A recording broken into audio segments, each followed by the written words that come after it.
Jangan lupa subscribe YouTube channel Metro TV News dan jangan lupa nyalakan notifikasinya.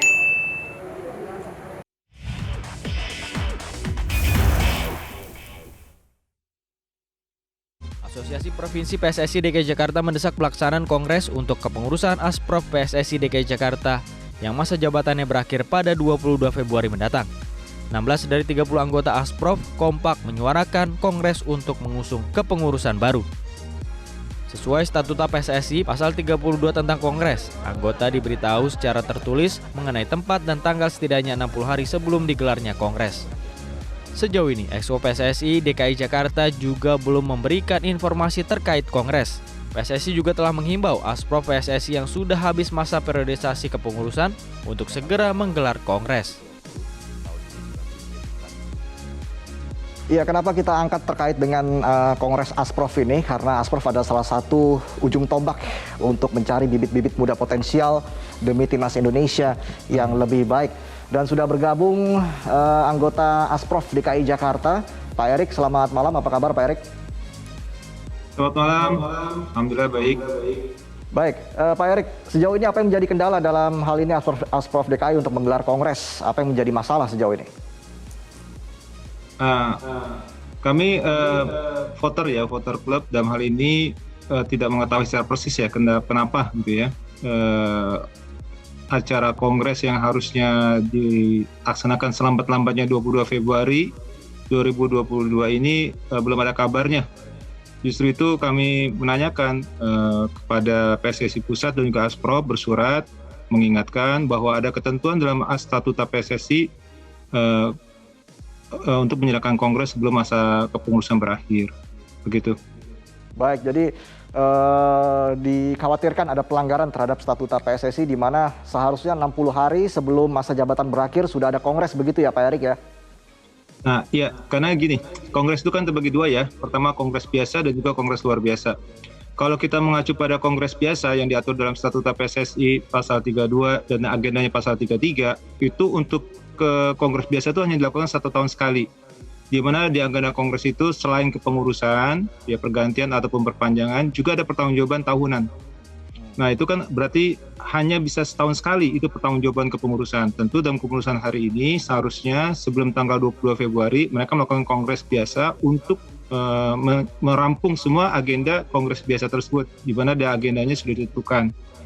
Jadi kalau misalnya nanti kongres biasa dilakukan pada tanggal katakanlah misalnya lewat 22 Februari, tentu kepengurusan yang sekarang menjadi tamu di pertanggungjawaban di kepengurusan yang lain gitu ya. Mungkin dalam ini PLT ataupun nanti kepengurusan yang kepilih melalui di luar setelah tanggal 22 Februari ini.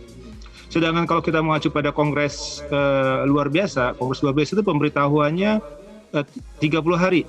Ya, 30 hari itu diatur dalam statuta PSSI pasal 34. Okay. Itu pun berarti sudah melewati hari ini karena sudah melebihi tanggal 22 Januari lah ya. Hari ini kan kita sudah dapat 22 Januari, berarti pemberitahuan juga belum ada. Sehingga kami melihat dalam ini kepengurusan PSSI Jakarta kurang menaati lah ketentuan kongres yang harus dilaksanakan sebelum atau pada selambat-lambatnya 22 Februari 2022.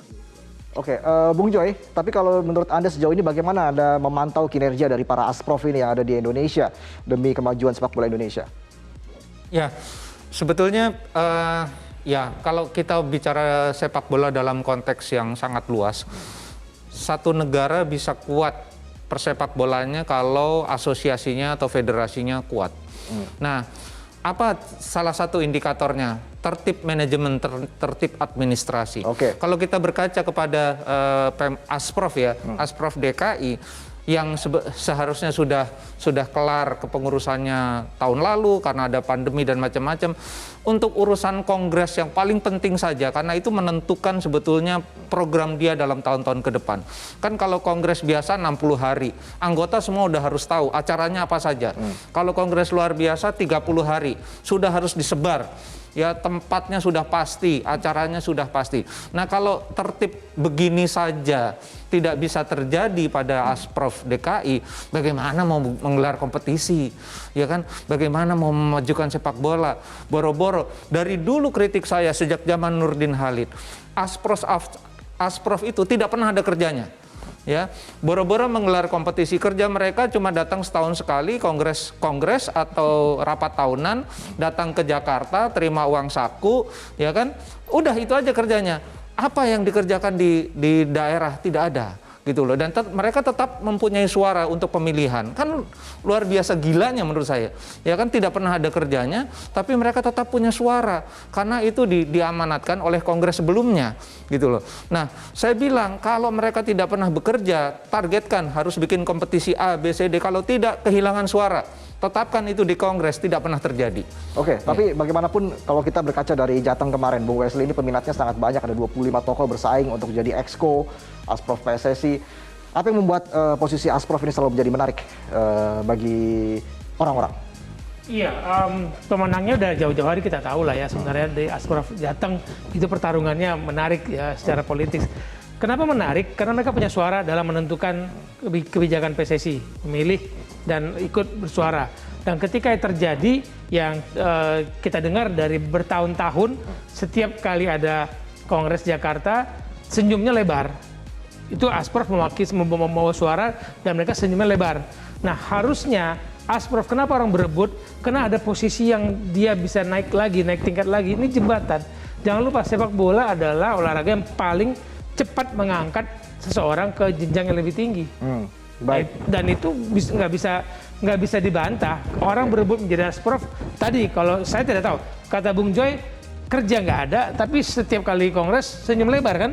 Senyum lebar. Nah, saya nggak tahu apakah ini kemudian bisa diteruskan bertahun-tahun, stigma ini kan nggak enak.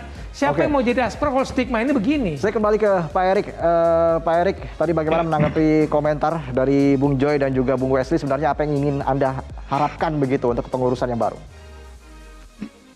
Pertama tentu saya tidak ingin memberikan suatu komen terhadap performance yang ada hari ini ya, karena kita tahu sendiri ada beberapa reason, tapi kita bicara ke depan ya. Pertama tentu kita ingin ada kapasitas manajemen yang bagus di pengelolaan sepak bola di Jakarta.